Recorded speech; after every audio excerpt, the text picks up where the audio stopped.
I still hear lots of bells and whistles going on the computer, but I don't know why. Okay, but we are live with the Power Networking Club and a Power Health Talk here with Joan Zietlow, registered nurse and functional medicine practitioner. And Joan, why don't you welcome our special guest? Awesome. Thank you for that opportunity. And Tiffany, it is so nice to have you with us. Tiffany Hinton is also, am I pronouncing your last name right, Hinton? You Okay. are.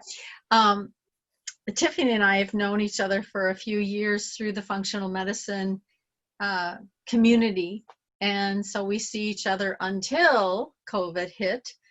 We would see each other at the monthly meetings at the Swedish Covenant Hospital.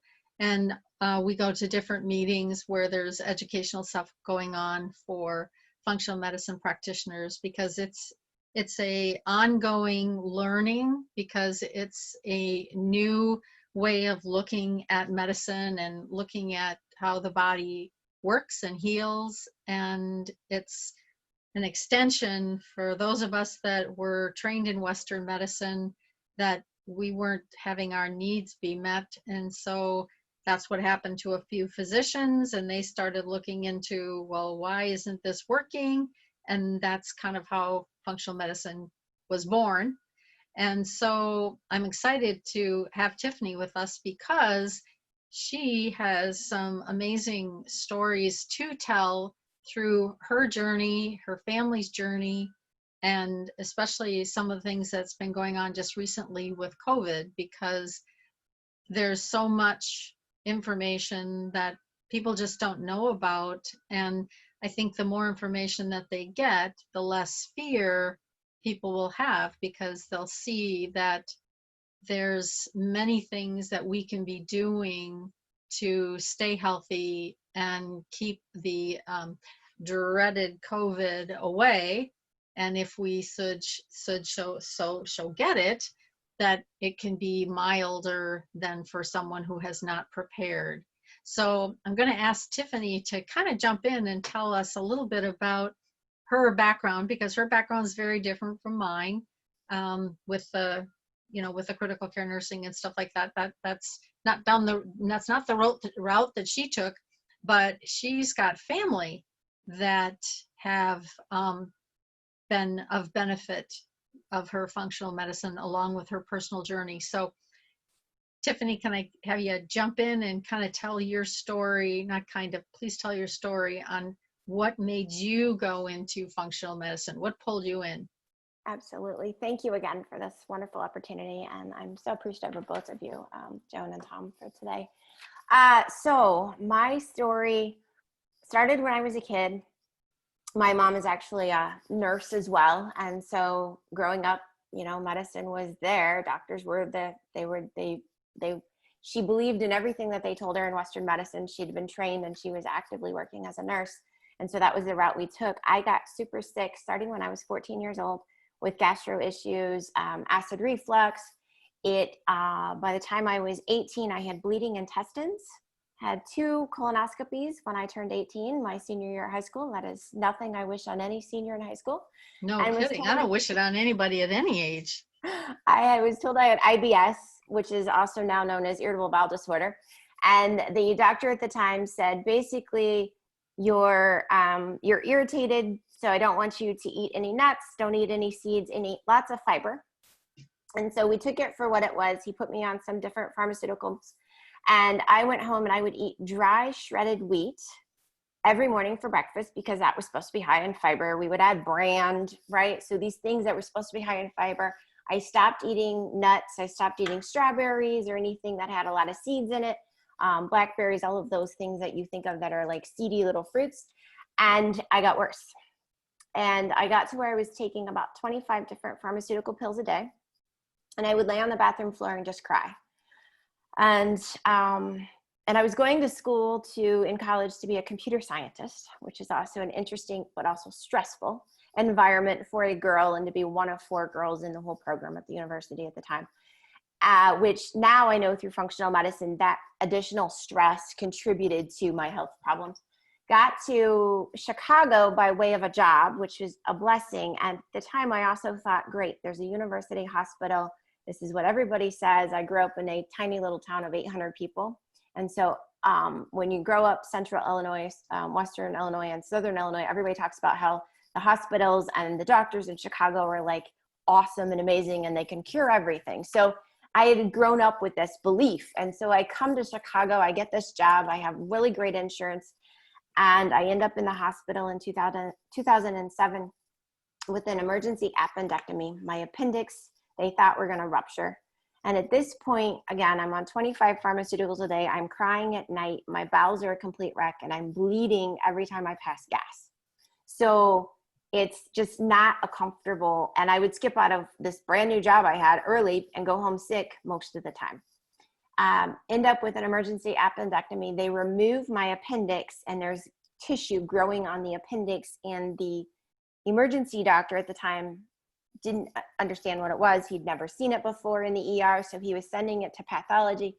My mom had driven up in the meantime while I was in surgery and said to this doctor, and this is as I'm waking up, she's like, does she have cancer? Because I grew up in a town where every other person had cancer.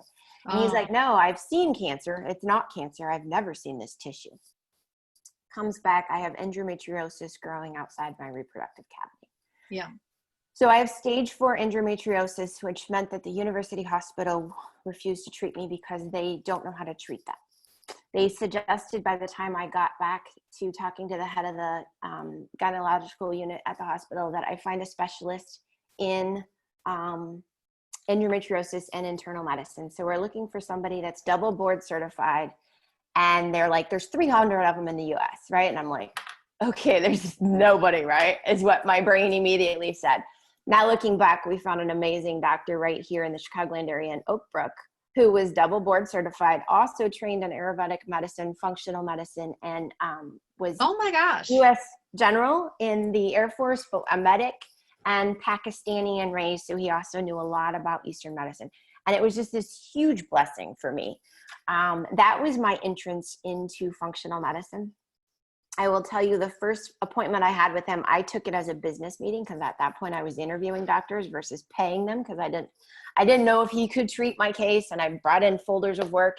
And he said, basically he was going to run 200 different tests. I would have 18 vials of blood drawn that day, and he was going to get to the root of the problem.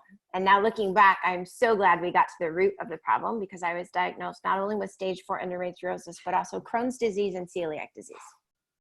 And so if you're familiar with celiac, that means you cannot have gluten. If you give up gluten, pretty much the disease is in remission. And then Crohn's disease is inflammation of the bowel, which mine is triggered by corn. And so when I was eating lots of fiber, I was eating lots of wheat and lots of corn for fiber, which then made the celiac and the Crohn's really, really bad. So that's my entrance into functional medicine. I have been in the functional medicine space about 10 years now, and got certified in 2017, which has been awesome and amazing. So that's your journey into it. Now, talk a little bit about the business that you went into that seems to be kind of related to how you help families that have some of the issues that you have, and then how is your family being taken care of with your functional medicine? Okay, absolutely, Jen. So our business grew out of my celiac disease first, and then my second daughter has also diagnosed with celiac and Crohn's disease. And so she was diagnosed, first of all, failure to thrive at about 15 months old. And then at 2 years old, when we finally got all the scopes done, and she was diagnosed with celiac and Crohn's at 2. And that contributed to our business. So our business is health coaching, meal planning, lifestyle medicine to help moms that have autoimmune diseases, because primarily those parents that have an autoimmune disease will have a child with a food allergy or another autoimmune disease because of the way that IgG passes the placenta, and there's some other like gene related things that happen there.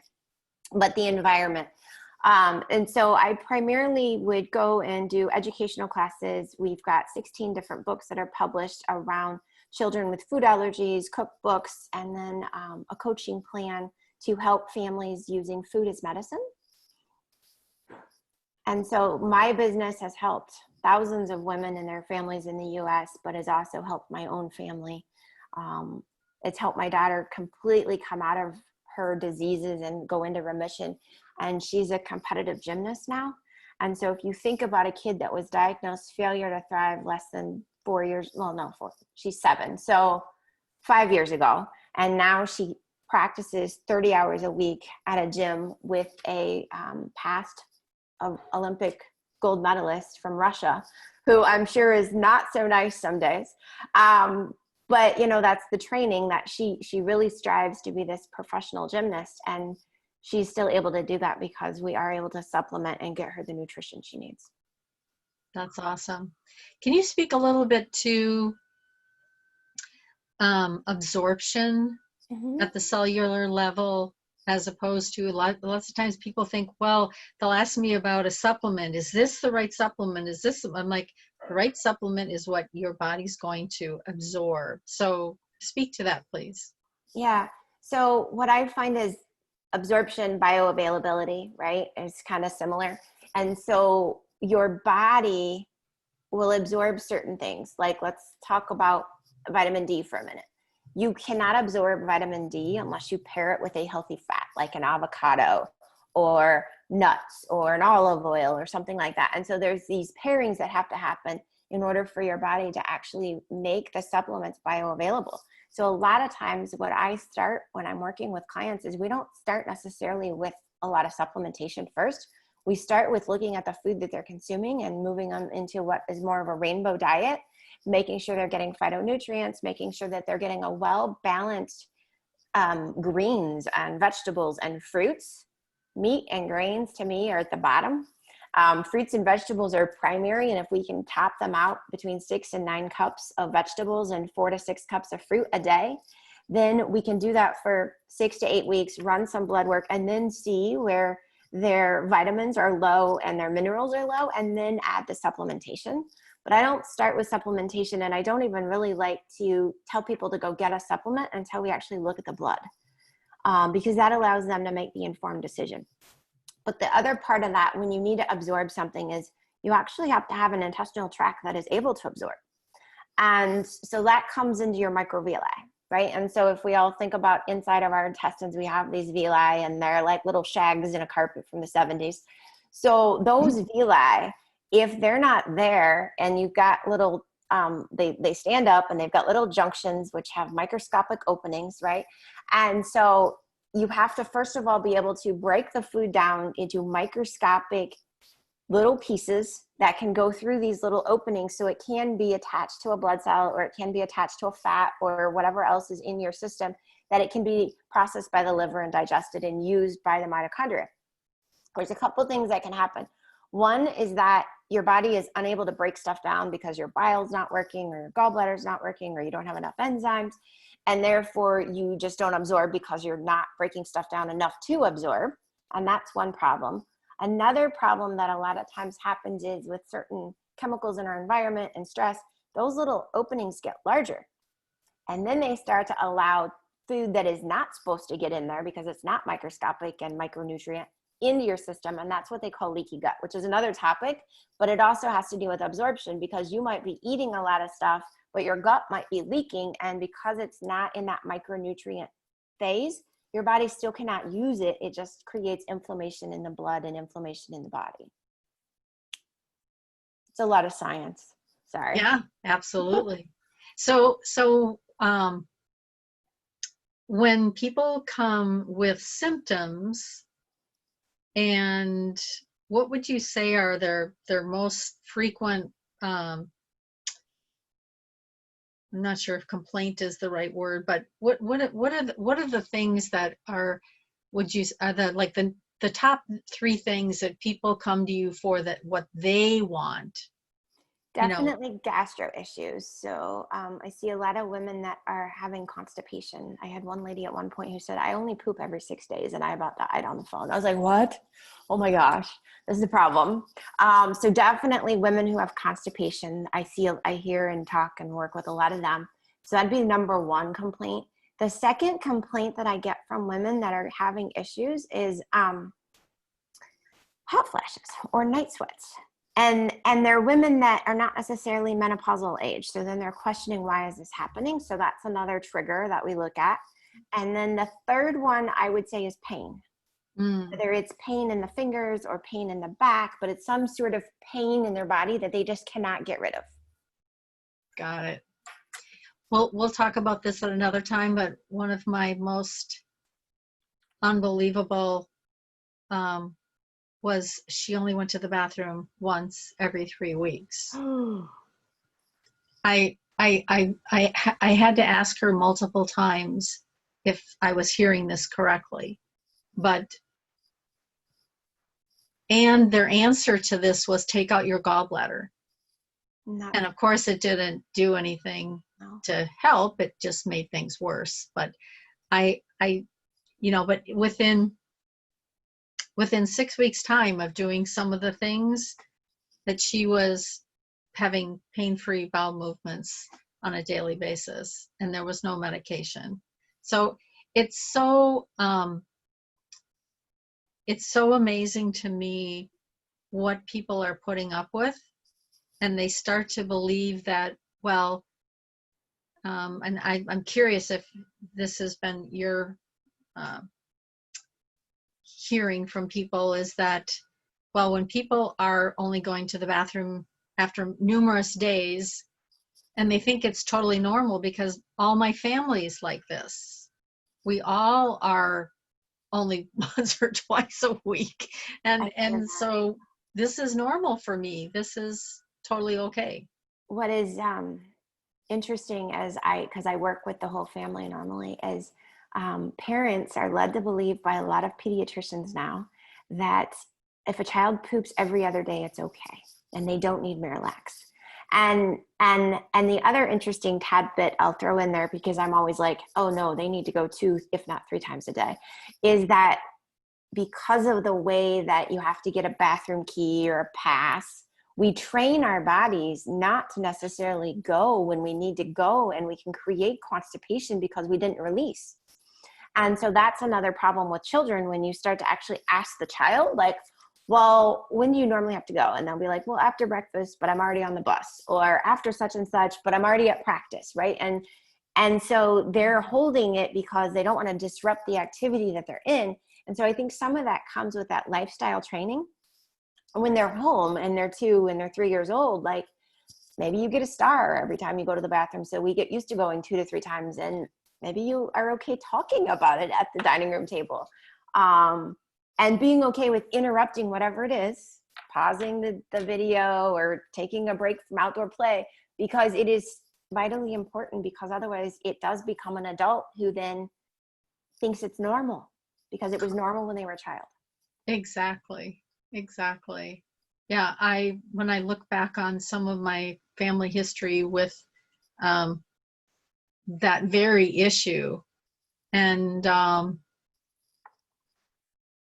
my brother had his son, oh my gosh, it's like on and on and on. And back then I didn't know, I had no idea what I didn't know. And if only I had known this information back, even when I was in nursing, but we weren't taught anything other than, well, once a day. And I remember when I was first, this was before you don't go right into intensive care. You have some time on the floor learning some of the basics. And I remember how focused the older people were on, that once a day BM. And I'm like, why is this such a focus? I mean, it was just amazing to me. And I'm like, huh? And so so they know how you don't feel well if it's not regular. So they're, astute to that. But it's like, well, I don't know. So tell us a little bit, so you had this information before you got pregnant with your kids. Mm-hmm. So you were putting this all into practice right away? Yeah. So part of also seeing the doctor that I saw for the endometriosis and for the celiac disease was because I had also had infertility issues for 14 years. And that actually cost me my first marriage. So that was another stressor, right? There's always these stressors. And so he was also treating me for celiac. He was treating my endometriosis, and then he was going to help me with infertility. And he had me go on a paleo diet for 9 months. He had a whole protocol that he ran. So it was a paleo diet for 9 months. It was acupuncture. I had to see a visionary. So I had to learn how to meditate and see visions of babies, which was very interesting at the time. I was like, what are you talking about? And now I'm like, oh my gosh, it's so future thinking. Yeah. And then he also had me seeing a counselor because infertility can also cause mental health issues. And within 9 months of doing all of that, we got pregnant with our first daughter. We ended up having 3 in 3 years. The thing that I mentioned earlier is, but because my body had had all this trauma and all this disease and all of this pharmaceutical, what you've been doing the last 10 years before you get pregnant is what your child inherits. It's not what you've been doing the last 2 weeks or the last 3 months. It's 10 years. So my inflammatory issues, my food allergies, my autoimmune diseases that were already triggered were then triggered in some of our kids. So I've got all 3 of our girls have food allergies. 2 of them had EpiPens from the time they were born until they were about actually last fall. We tested out of EpiPens and out of severe allergies, but we still have some food allergies. We have the daughter with celiac and Crohn's. I've got another daughter that has galactosemia, which is a liver disorder. And so knowing the functional medicine world, knowing what medicine can do to heal and regenerate and bring cells back, allowed us to stay away from pharmaceuticals as the girls were born, as they were raised. So even Lily, who came off of a double diagnosis of celiac and Crohn's the same day at the hospital, never went on any steroids, never went on Humira, never went on anything. We just brought her home and started supplements, colostrum, collagen, probiotics, enzymes, and she's on a modified paleo diet to this day. And that's all it took. And she gained that summer. That was a February diagnosis. By that August, she had gained 4 clothing sizes and shot up. And it was like, oh my gosh, you just are back to normal sized child instead of this kid that was under 20 pounds at 2 years old. Wow. Yeah. But that's such a testament to the ability of the body to heal. If it gets what it needs and it doesn't get what harms it, and it's not wanting or needing or liking or any of that. Do you find that when you're working with someone, that when you're educating them about what is a symptom telling them, that they can easily go back to start to honor what the body's saying, or is that more challenging? Or it depends on the person. It depends, I think, on how in tune they are with and how mindful they are of their body and listening and how open. I will give you a couple of examples. So I have one lady that I worked with who's from Louisiana who has a thyroid condition. And part of her thyroid, she also has RA. So, oh my goodness, arthritis. Mm-hmm. Okay. Rheumatoid arthritis. So for people that don't know what RA is, it's rheumatoid arthritis. Yeah. And so we worked basically just on food, planning food, prepping food, and just getting her back on a functional medicine core food plan. I did nothing with supplements with her, and journals, right? Journaling so that she could just release the stress through paper. Within 9 weeks, her swelling, she had, if you've ever seen older women that have the fingers where they look like they've got hooks for fingers. Yep. Her fingers straightened. And it was amazing. And to this day, I mean, I worked with her 5 years ago. She is still eating the same food plan that we laid out because of what it did in 9 weeks to her hand. So it was visible. So there was no going back because there was this visual representation. There is another young lady that I have worked with on and off for the past 3 years who was diagnosed with lupus. Doesn't want anybody to know she hasn't, not even her own family. But for her, the doctor told her she needed to be gluten-free. She needed to like go off of certain stuff. And she didn't believe it. She was like, no, that has nothing to do with it. But she wouldn't take the pharmaceuticals either. That's one of the reasons she had reached out. What was very enlightening for her is I encouraged her to find a allergist in her area that would do patch testing. So if you're not familiar with patch testing, it's where they take basically a gauze pad and they put the oil or whatever it is, and they tape them on your body.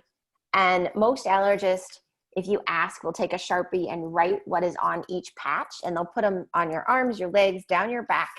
And it's similar to if you get a prick test, except it's extended. So you go for 3 days wearing these gauzes, and you're not supposed to take a bath or anything like that. And for this young lady to understand what was triggering her lupus, when she had the patches on, certain parts of her body swelled up and they started to get red and they started to itch and they started to blister. And within 48 hours, she was back at the allergist. She didn't even make it to 3 days. And she was having a severe reaction to cinnamon.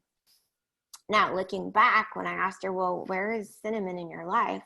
It's in her toothpaste. It had been in her toothpaste since she was probably in high school. She used it in the kitchen. She used it in candles. They used it so many places, right? In food, everywhere. She removed the cinnamon.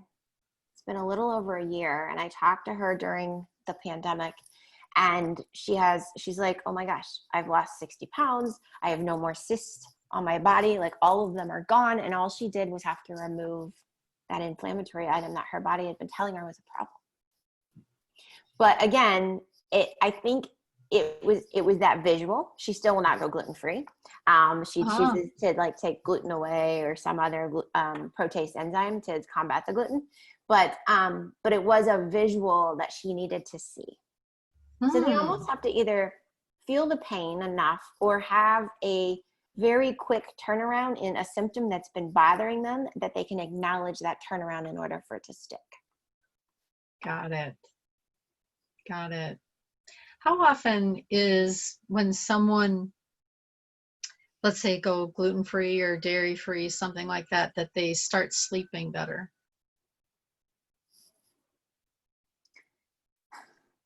I see more people sleep better when they go sugar-free. Gluten-free in my past clients and in myself doesn't really affect sleep. But the sugar affects the night sweats. It affects the ability to get to a deep sleep. It affects the glucose. It affects so many things. The dairy, in what I see in children and even in women, the dairy mainly externally affects skin.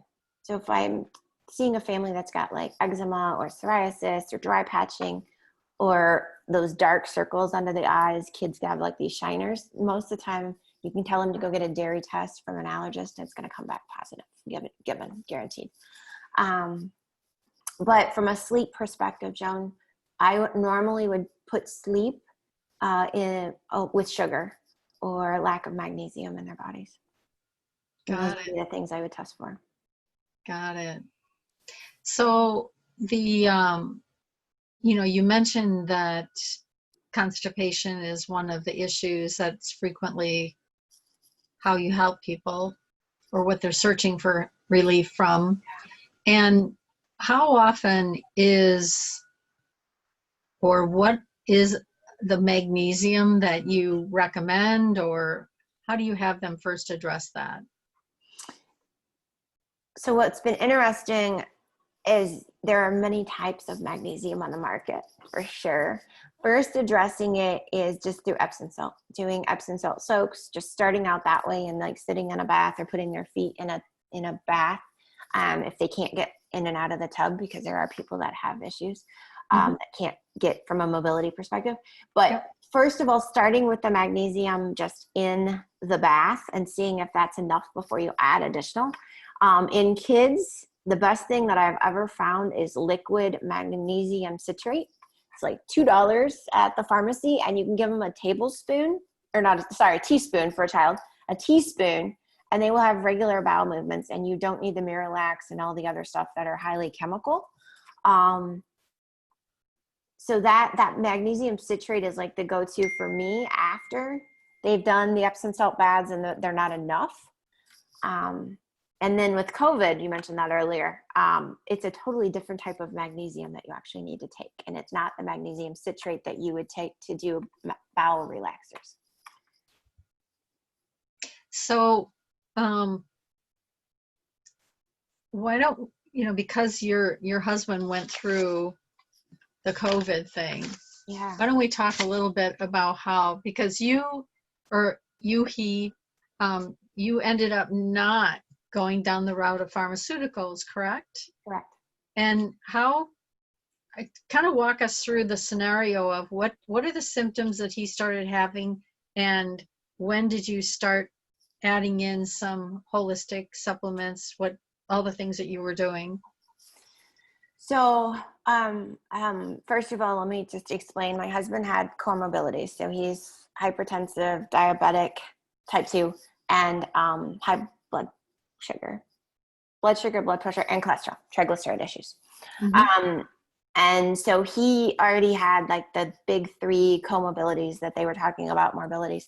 And so in February, we had added additional zinc and vitamin C and vitamin D to our existing supplements that we take at home. So we went and I bought liposomal vitamin C, and I bought extra zinc, and then I bought liposomal vitamin D3 along with additional just vitamin D3 capsules. So we had upped what we were already taking, but not an aggressive dosage. We had just kind of added 1 more each day. So that was in February, the whole family did. And I was also doing a lot of oregano oils in the house and had oregano oil sprays. Beginning of May, he started having headaches and he started not really sleeping. And for me, these are common. He's in IT, he's on the computer 14 hours plus a day. So headaches are a given with the screen. And then the not sleeping, he's suffered for years with insomnia. So I was like, no big deal, right? Headaches, not sleeping, just go to bed earlier, take a nap, have some more water. Like, I'm not going to freak out. Don't worry about it, right? By Mother's Day, he mentioned, the day before Mother's Day, he mentioned that he had lost 17 pounds in 11 days. And I was like, okay, now we have a problem. So something is going on. So I was like, go check your blood sugar. I want to know what your blood pressure is. What's your temperature? Like, I wanted to know all these metrics to know, because I also knew with his other problems that I didn't want him necessarily going into the hospital because the virus was there. And if he caught it, there would be a problem. So temperature came back normal. Blood sugar came back slightly elevated. Blood pressure was high. And still, I just didn't sit right. And that feeling you get in your gut when you're just like, God's telling me something, so I should listen. So I was like, I want you to go get a COVID test. And he's like, I don't have COVID. I'm like, I know, but for whatever reason, I just want you to go get the test. And he's like, I don't have it. I'm not going. I'm just tired and I want to stop working. And I was like, then take some vacation days, but go get the test. And he still didn't want to get the test. So I was online and I was looking like, where can we get this test for free? Can he go to the clinic up the road? Like, where can we do this? And he went and got the test on Mother's Day. And he came home and he was exhausted when he went to get the test. Like, I prayed because I was afraid he was so tired that he would fall asleep driving. And he came home and he went to sleep and he like slept and slept and slept finally, because he hadn't slept for weeks. And so I was like, all right, whatever, your insomnia is cracked, you're sleeping. But infectious diseases of Cook County called me and they're like, your husband is tested positive, your family needs to be quarantined. And they went through this big list. And for me, fear set in for just a little moment. And I should not have let it, but it did. And I freaked out and we moved my husband into the basement. We moved all his stuff with him to the basement. And me and my daughters cleaned the house with vinegar, lemon oil, oregano. I got a Lysol, and I don't normally use Lysol. And we were like washing doorknobs and light switches and like all this crazy stuff. And I say crazy because it got to the point where I was scrubbing couch cushions because I was afraid the virus might be on the couch cushions. Like, I went extreme. And I called another functional medicine practitioner in the Chicago area. And I said, who would you suggest we have COVID in our house? And she said, you've got to get a hold of Dr. Hughes. And I know Dr. Hughes, and I'm connected with her on LinkedIn and Facebook and stuff. And I was like, but I don't have her cell phone number. And so I said, can you message her and ask her if it's okay if you share her cell phone number, because I have a problem. And this other doctor, she messaged her, called me right back and said, yeah, here's her cell phone number. She said to call her and she'll talk to you tonight. And it was a blessing. So we got on the phone with Dr. Hughes, who's in Minnesota. And for those of you who are not aware of Dr. Christy Hughes, she is somebody who trains other functional medicine doctors.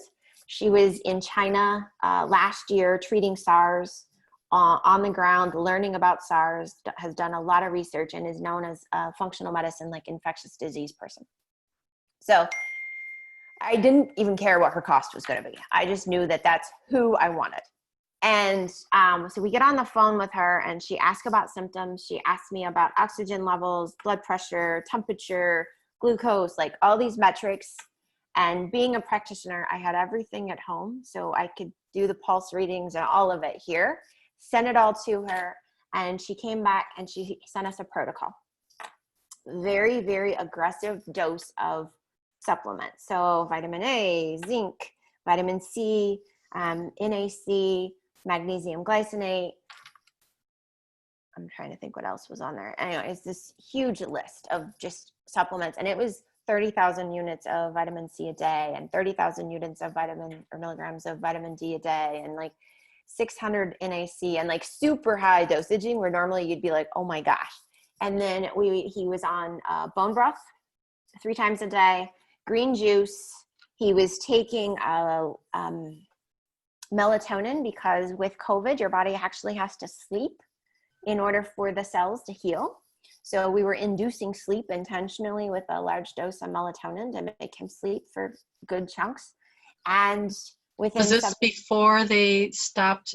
Dr. Klinghardt was saying the other day on his Thursday calls that the FDA has put a stop to the high dose melatonin he's been using. Probably. So, I mean, we had everything sent in, and I had it flown in from Minnesota directly and then delivered. So it was like a FedEx overnight air. So it was all here from her office, so we could begin right away. And then we did some holistic essential oils, and within 3 days, he had his energy back. He felt fine. His appetite was back. He never got a fever. He never got a cough. He never had oxygen issues. His oxygen level never got below a 94, which for a lot of people, that's those symptoms that they talk about never happened for us. What is interesting is, though, we had a phlebotomist out, and now we have a phlebotomist that comes to the house about every 3 weeks because we're tracking blood work. His ferritin levels drastically changed, because COVID is not a respiratory disease. It's a red blood cell disease. And so because your body is the red blood cells are trying to transport iron and these other things that they need to transport, but because COVID has clogged them, your body starts producing additional red blood cells, which is part of that cytokine storm. And so your ferritin levels go way off. And so now his ferritin so he was diagnosed Mother's Day, which is May. His ferritin is just now starting to come back into normal range. And we're talking 3 months. The other interesting point is that we believe he contracted it 21 days before he was diagnosed. So it's not necessarily a 14-day window, which is also very interesting. And Dr. Hughes is saying that it's really an incubation time frame of 60 days if you go back and look at some of the other SARS information. So potentially you can carry it and not have symptoms for up to 60 days. So there's a lot of differences in different things that happen, and a lot of stuff we're learning. But I love the fact that we were able to treat it completely holistically. He didn't have to go to the hospital. We didn't need any pharmaceuticals, because that would mean we would have to treat his gut as well and have to repair all of that damage from the pharmaceutical meds. But yeah, again, you give your body what it needs. You give it the right food. You give it the right stuff, plant-based, and it can heal itself if you just give it time. Yeah. What about Cortrosyn? Did you use any of that? We did not. Okay. Somebody But- else asked me that this week, and I went and I pulled all the different bottles to make sure it wasn't in anything, and we never used it. Oh, okay. And then you said you were or were not using zinc. We were. Oh, and then did you go up on the zinc Yeah. during? Okay. Yeah. So we went up to about 60 milligrams of zinc a day. Got it. And so 60 milligrams as in that's the elemental milligrams that he's getting. So you're actually giving the larger doses. Mm-hmm. You're taking it with meals. So you're taking like zinc was 2 tablets 3 times a day, I think. But you'll know this, Joan, but you've got to look at your zinc because some are 10 milligrams, some are 20 milligrams. So it's not just the number of pills you take. You actually need to look at the bottles. Oh, definitely. Yeah. Definitely. Yeah, because you can, it's how the zinc breaks down because there's the different zincs just like there is the different magnesiums. Yeah. But if you're trying to get at least 50 milligrams of the elemental, then you can be giving like 400 or 500 of zinc, but you're only going to end up with Right. a much lower amount. Yeah. So so he stayed home for how long? He's still home. Oh, He's still home because it's just safer for him not to be reintroduced to the virus again right now. But home as in he can work from home from his he can work IT, from right? home. She had him quarantined for 50 days Oh, wow. Okay. because she And- understood the complexity of the disease and that it could incubate up to 60. Got it. And so was part of that because of the diabetes and the hypertension and the statin status? Yeah, and he's not on statins. That's treated also through functional I meant medicine. the cholesterol. But, yeah, the cholesterol. Yes. Yep. Right. It is Okay. because yeah. So did you see with him in this stressful situation, did you see his fasting blood sugars going up during this time, or did it kind of Leveled out. Part of the okay? reason I think it leveled out is because he was doing bone broth and vegetables only. So there was no grain in his diet. There was nothing that would spike blood sugar because that's not like she put him on a very strict diet for a while. Oh, got it. Because How you was he use energy, right, to digest, and she wanted the energy to focus on getting rid of the virus. So we were eating foods that would nourish but not use energy to digest. Exactly. So that's why you went with juices as opposed to like a smoothie. Yeah. You still got all the fiber, Yep. and you still got to break it all down. Yeah. So she seems like she was kind of treating it like they do cancer, A where little they bit. just want the nutrition, save all the energy of breakdown, and we're just going to give you the key nutrients. Yep. Got The it. other very interesting thing is none of the rest of us got the virus. We've been tested multiple times. We are all still negative. And so our innate immune system kicked in. And even though we were living in the same house, we had slept in the same bed, we were sharing food, the weeks leading up to it, nobody else in our house got the virus. So as contagious as everybody says it is, if you really have a bolstered immune system, I think you're pretty safe. I would agree with that. And I think the other day, and this was only about a week ago, somebody, and I can't remember who was entered, but they were interviewing Dr. Vladimir Zelenko up in New York. And one of the very last comments that he said, or two comments, he said, one, people aren't dying of COVID, they're dying of politics. And the other comment that he made was that if I have my choice for my kids to either get the flu or COVID, he goes, I want them to get COVID because it's not as, it's very workable if you are bolstering and letting the immune system, and if you're getting outside and you're getting sun and you're staying hydrated and you're sleeping and you're doing all the things that your body needs, it's like hands down, that's if I gotta have one for my kids to get, I'm picking this. And you think to yourself, well, he's got to be pretty darn confident about how he feels about this, but then he's got a track record of 1,500 people that were the high-end people, plus he's dealing with all these other countries that are now using his protocol.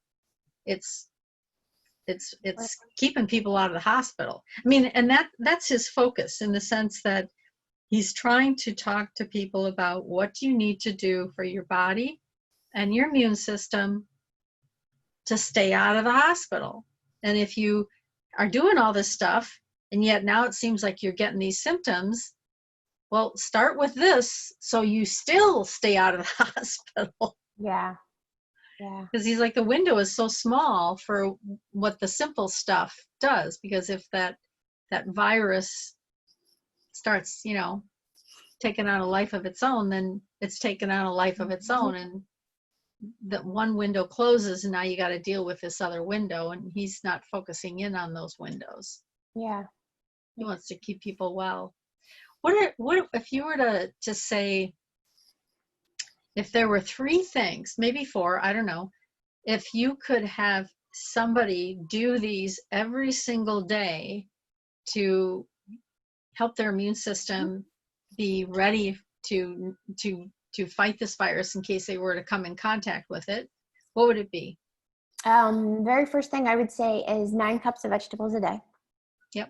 Is easily raw, juiced, natural as can be, not boiled or, cooked to death. So definitely very first thing I'd say is 9 cups of vegetables a day. The second thing I would say is as much sunlight as you can handle. I am normally as pale as an Irish person. I'm not Irish. And I spend 4 to 6 hours a day now just outside, sometimes under an umbrella, but definitely as much sunlight as you can handle, because you need your vitamin D to be as close to 70 as possible. And then the third thing, actually, I'm going to give you 4. The third one I would say is water. Drinking so much water that every time you urinate, it's clear. Mm-hmm. So maybe that's more than double your body weight, but definitely lots and lots of hydration, lots of clear water. And then the fourth one is to naturally sweat. And a lot of people are afraid to sweat for fear that they'll stink or whatever.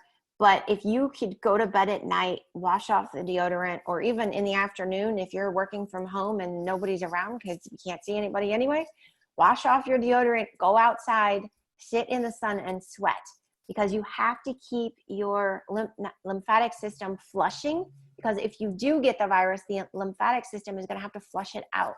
And if it's clogged because you haven't sweated, you're going to be more likely to get sick. I agree with that. And that's one of the places where I'm a strong proponent of the infrared sauna, so that you get that vibration and you get that sweat going and you get that lymph cleaned out on a consistent basis. Because I can't grab it, but it's by Dr. Sherry Rogers, and the title of her book is Detoxify or Die.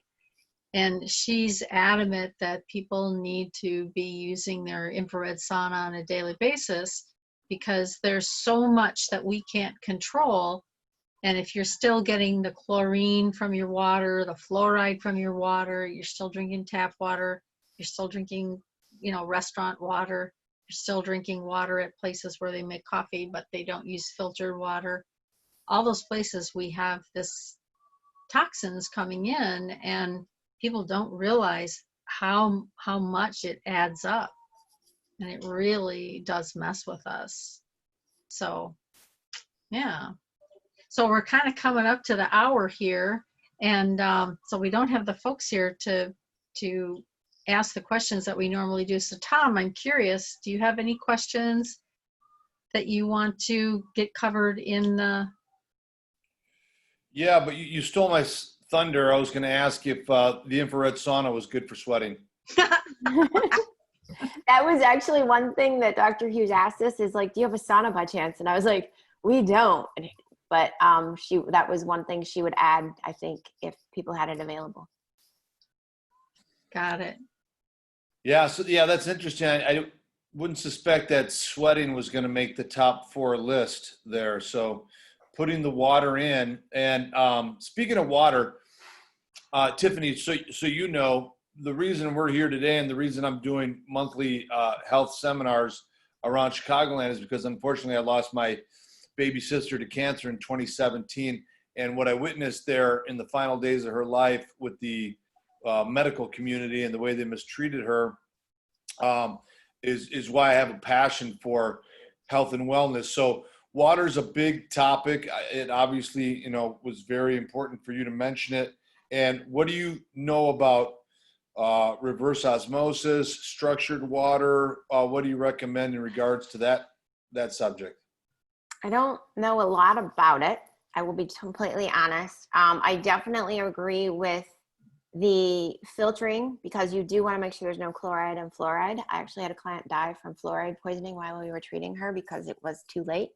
In our personal house, we have a 3-system filter. So it does more than just osmosis or reverse osmosis. So we have a gas chamber and a charcoal filter along with the sands in addition because we are on a well.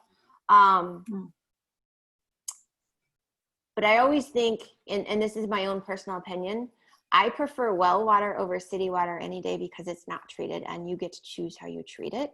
So if I you totally have agree any with that one. options, go ahead, John. The idea of we used to bring the well water from our cabin in Wisconsin home just because the water tasted so good. We had a little bit of lead in it, iron, I should say iron, not lead. But we seemed to do just fine with that growing up. Yeah.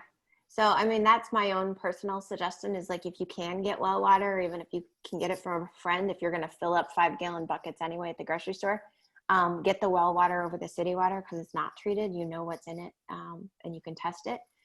The alkaline water is good for certain things and for other things it's not. So it's totally dependent on the illness or the disease that you're treating on whether you want alkaline water or not. Because it can change your pH. And if your pH is already out of balance one way or the other, you need to take that into account and talk to a practitioner. Yep. Very interesting. So the sweating with the sauna is just as good or better than just outdoor activity, perspiration? From the sweat perspective, definitely. You still are going to need the outdoor for the vitamin D3. So your body needs the sun without sunscreen for at least 20 to 30 minutes a day to get the hormone that you need for your vitamin D3 to elevate. So that's a real critical because I think we're programmed by the marketing of sunscreen that we cannot, a second without sunscreen will give us cancer, especially with children. So that is false. Yeah. So in reality, the sunscreen will give you more cancer than the sun will. The toxins that we put on our skin are more cancerous than the actual sun itself. There is the idea, though, that you do need to be conscious. Like if your skin starts to feel hot and tingly, you need to cover up, go in the shade, or you will burn. It doesn't matter if you're black or white, you will eventually burn. I have black children, so there are times where they need to get out of the sun. But you do need that hormone. Even in the winter, like in the winter, I still try to go outside a little bit with either like neck exposed or face exposed. So I still get a little bit of sunlight. What about tanning beds? Is that? It can actually help in some instances if people can't get to the sun, but they can do a short 10-minute or 12-minute in a tanning bed. They can build their vitamin D that way. Oh, they can. Wow. Yeah. And that's why there's sun lamps for certain people that have mobility issues, so that they can build the vitamin D naturally in the house. Oh, interesting. Very interesting. Yep. Excellent. Well, I'm sure you'll be getting a lot of inquiries from people who will see this. This has been fascinating. Thank you so much for your time. You're very welcome. Thank you. Appreciate it. Do you want to, should she type her website and her phone number in the chat, or what's the best way? Actually, send it to me, or Joan, you can send it to me, and I'll put it in the post. I've already tagged you guys on several posts. I've already posted several sound bites, and we're gonna post. We did Facebook Live. We're still live, and we're gonna post the entire thing. So sometimes sound bites will get the attention of people who won't commit to watching a full hour. Right. Right. Exactly. Okie dokie. That makes sense. Yeah, so just make sure I have, I mean, I'm tagging Tiffany already. Right. But I'd be happy to put in a website or phone number, whatever you'd like us to post. Okay. I can message it over, Tom. Yeah. And then Tiffany, you mentioned that either you or the doctor that you worked with was writing up the case study for your husband. I believe Dr. Christy Hughes will eventually publish that. She had 4 people she was monitoring so that she could collect data. Oh, perfect. Okay. Because when that case study's ready, I'd love to put that on Facebook too. Okay. Because I think just the more exposure that we can give to people about, you know, things that are working, they need that for the take the fear factor down. Yes, for sure. Yeah. Yeah.